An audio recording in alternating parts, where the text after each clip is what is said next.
Саламатсыздарбы, мен атым Жолдар. Бүгүнкү мезгилде турган тема геометриялык ыраттуу.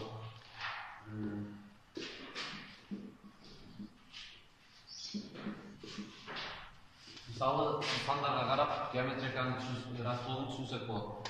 Биякта сандардын арасында бир сан катылып турат да, бул жердечи. Анан ошо катылып турган сандын ыраты менен бул жыйынтыктар, кийинки жыйынтыктар чыгып атат. Мисалы, биякта 2 деген сан. 1'de 2 көйткөндө 2 болуп чыгат. Мисалы, дагы эле койгон ошол эле катылган сан 2 деген сан 4 чыгат. Ошондо жыйынтыктары кете берет. Анан биякта геометрикалык ыраттуулук менен арифметикалык ыраттуулук бар да. Экөөнү айырмалай билиш үчүн бияктан бир мисал келтирип келели.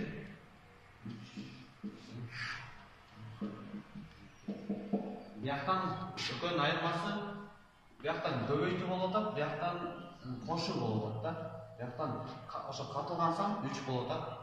Анан 3 кошкондо 6, кайра 3 кошуу ыраты менен кеткен болсо, бул арифметикалык ыраттуулук болот. Геометриялык ыраттуулук болсо, бул көбөйтүү аркылуу болсо, бул геометриялык деп эсептелет. Мисал үчүн, дагы бир мисал келтирип кетсек, геометриялык ыраттуулукка 200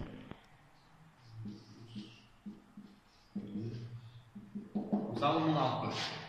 Бияктан да ортодо бир катылган сан бар да. Анан эски бияктан жыйынтыгы 100 болуп атса, муну 200'тү канчага көбөйткөндө 100 чыгат. 200'тү 0,5ке көбөйткөндө 100 чыгат. Значит, биякта катылган сан 0,5. Анан кийинки да жыйынтык ушул сыяктуу болуш үчүн, ыраттуулук кетиш үчүн бияктан да 0,5 деген санды койсок 50 чыгат. Дагы ушундай последствия менен кетет да. Геометриялык ыраттуулук. Бул биринчи эрежеси болду. Эми геометриялык ыраттуулугунун экинчи эрежеси бар.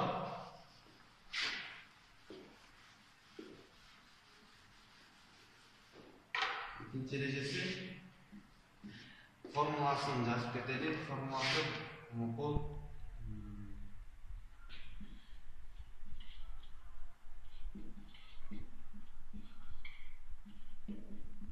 бияктан n деген санга бияктан бир эме деп айтсак болот да.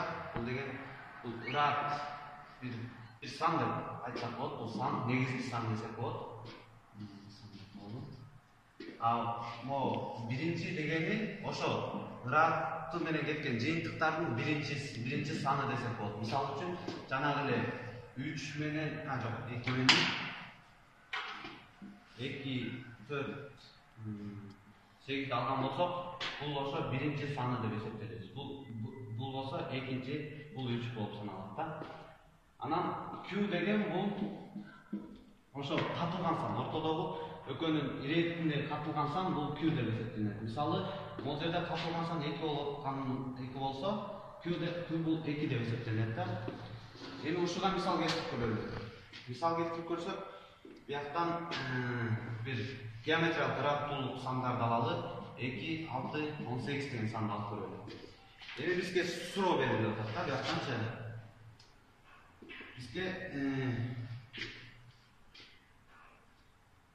Бизге ушул геометриялык ыраттуулугунун 5-чи эмесин тапкылап атат да. Ошондо биринчиси 2 болсо, үчүнчүсү биякта кайсы, төртүнчүсү кайсы. Ушунун оңой чыгарылуу жолу менен, оңой чыгарылган жолу бул ушул формула менен чыгарылат да. Мисалы үчүн, ушул формуланы колдонолу. Биякта бизге 5-чини сурап атат. Ошондо бул жерге ушунун ордуна 5 деп жазабыз. Мисалы биякта 5. Анан муну эметебиз. Эми 5тин мога карай чыгарабыз да. Анан биринчи саны 2 болсо, биякка 2 деп эле жазабыз да. Биякка 2 деп эле жазабыз. Андан кийин 2ни көбөйтөбүз да. 2ни көбөйтүп, Q деген ортосунда катылган тамга дегенбиз. Ортосунда катылган тамга биякта болсо 3 болуп атат. 3 болсо бияк 3 деп жазабыз. Бул L деген кайра эле ошо 5 деген тамга. Ошол эле 5ти алып туруп, анан формулага карай биякта бирөөсүн алып коебуз да. 1 деп өтүп коебуз. Эми астына кайра чыгарып келсек, муну 3 3'tün 4. darajası деп чыгарабыз.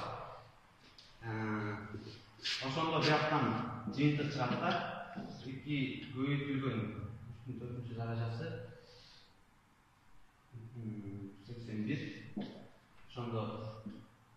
Ошондо ушул иреттүүлүктүн 5-чи жыйынтыгы биякта 162-чи жыйынтыгы.